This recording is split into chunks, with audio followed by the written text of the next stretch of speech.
and so fear drove the lockdown. It was the strictest of peacetime regimes with untold damage to businesses, education, mental health, and family life. In this atmosphere, deepened by fatality numbers which experts now tell us were inflated, the only way out, apparently, was vaccination. People have got to understand vaccination is going to be, in the end, your route to liberty.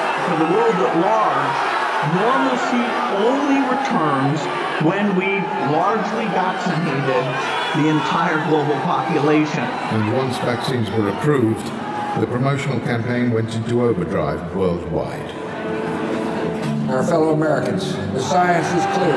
These vaccines will protect you and those you love from this dangerous and deadly disease. My name is Michael Caine. I've just had a vaccine for COVID. It's really important to know that the vaccines have all been through and met the necessary safety and quality standards. There's no evidence that it affects fertility. So roll up your sleeve. It's not just your own life you'll be saving, it's other people's lives too. Trust the science and The vaccine rollout was a logistical triumph and may well have prevented hospital admissions and deaths. But when 9 million adults in the UK chose to remain jab-free, the nudge became a threat. No jab, no job, vaccine passports, and vilification of what were termed the anti-vaxxers. The nut jobs, the anti-vaxxers, dangerous obsessives. I don't want them sitting next to me in the theatre. I don't want them standing next to me at the theatre bar. I don't want them next to me or anywhere near me or even in the same carriage on the train.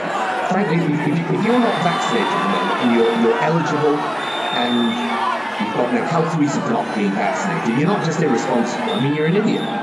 When you use unethical psychology on a population, you actually start to see splits and divisions occurring. And that's really dangerous because you also encourage othering or the demonisation of people.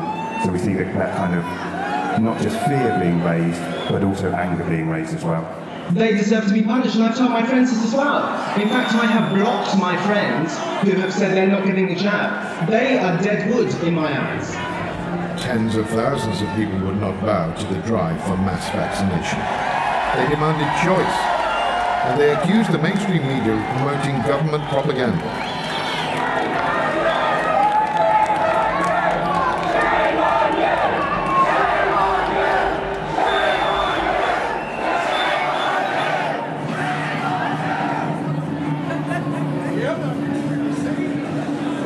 Let's return to the SAGE playbook.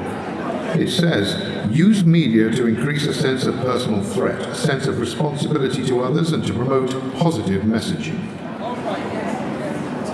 Immediately, the regulator Ofcom asked broadcasters to take note of the significant potential harm that could be caused by material misleadingness in relation to the virus or public policy regarding it.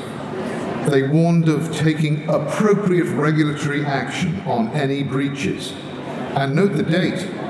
It's the same day the SAGE document was approved and the Prime Minister spoke to the nation. Cue the BBC. Just to let you on a journalistic point here, we actually don't, as a matter of editorial policy, we don't debate with anti-vaxxers whether they're right or wrong. We actually don't do that.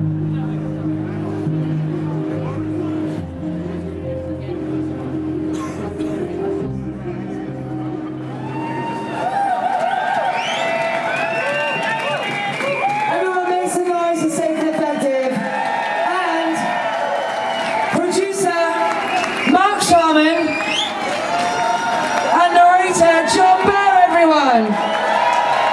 Massive round of applause. And by the way, Philip Wiseman is right there. Massive round of applause for Oracle Films.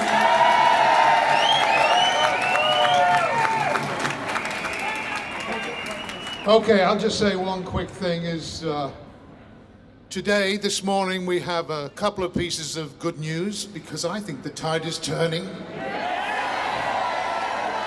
The first one is that Elon Musk was tweeting about his adverse reaction to the Moderna jabs this morning. I believe the Fauci files might be coming next week. The other piece of good news is that as of this morning, we heard that the GMC are not going to take any action against Dr. Asim Malhotra. I wonder why. Probably because he's right. It's good to see you all here, and thank you very much for turning out. We have a phrase in journalism that's called doorstepping. Fiona has actually broken all the rules in doorstepping the BBC with this little bit. I've never worked with Fiona before. I must congratulate her on the effort that she's put in. It's been terrific.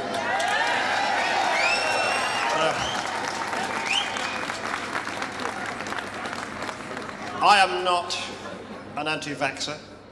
I'm not a conspiracy theorist.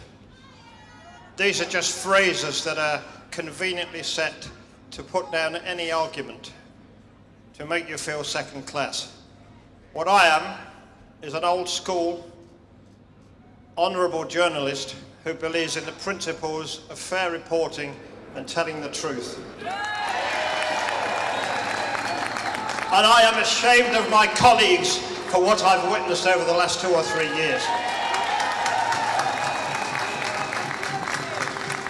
I'm going to keep this very short because I know you're all cold, but I'll remind you one thing. The BBC operate under a royal charter which is supposed to guarantee impartiality.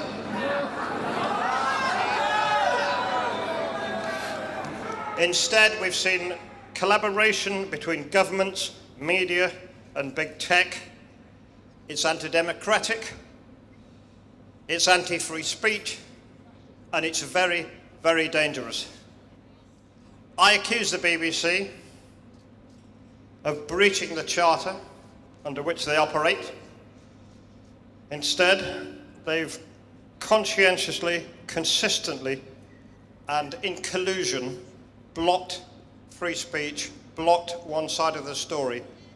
And we've all witnessed today what a terrible effect this is having and will continue to have until they speak out. People, keep it going.